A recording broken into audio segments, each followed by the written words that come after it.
You see, Keffe D has a problem. He's currently on trial for Tupac, but he has a problem. Now, I already know I said he has a problem, but I needed to say it twice because you need to feel me on this. It ain't looking good. You see, there's one piece of testimony that basically solves the entire case.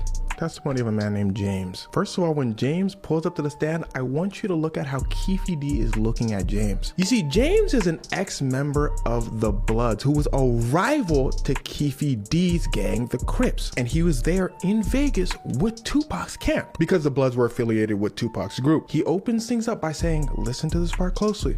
I'm not saying a word.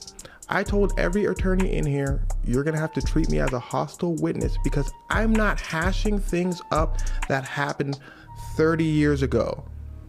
Let's just say it was solved between us. He's basically alluding to the fact that everyone in the streets knew what happened.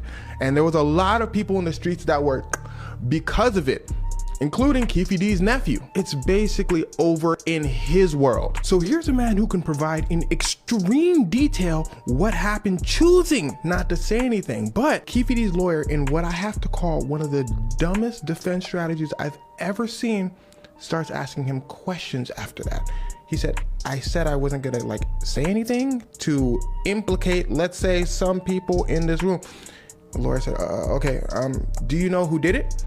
He said, do you want me to answer that? Those were James's exact words. He's like, are you sure you want me to answer that? Keffe D's lawyer said, yes. James, in an attempt to still spare Keffe D, in fact, he says, Keffe D, he looked at him directly and said, I'm trying to spare you here.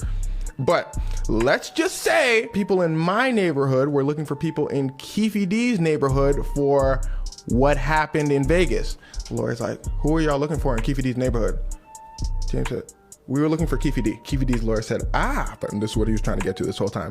But can you say for certain that Keffe D did it? James begins to look at Keffe D and says, boy, you better get your lawyer. Then Keffe D begins to look at his lawyer. James says, no, I was not in the car, if that answers your question, to exactly see what happened.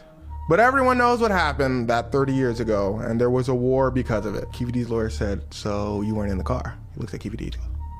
And I want you to look at this girl's face right here as she's laughing at the lawyer, because that basically describes the moment. She's looking at him like, what? Keffe D's lawyer is basically trying to say nobody could tell you exactly what happened except for Keffe D. But the problem is there's 12 jury members that have to decide that. And they hear Keffe D explain to everyone what happened on tape. And then they hear, with the help of Keffe D's lawyer, about the situation that happened after, between it, hear that everyone knew about the situation and it matches exactly what Keffe D said that happened himself. Yeah, it turns out there was a lot of people involved in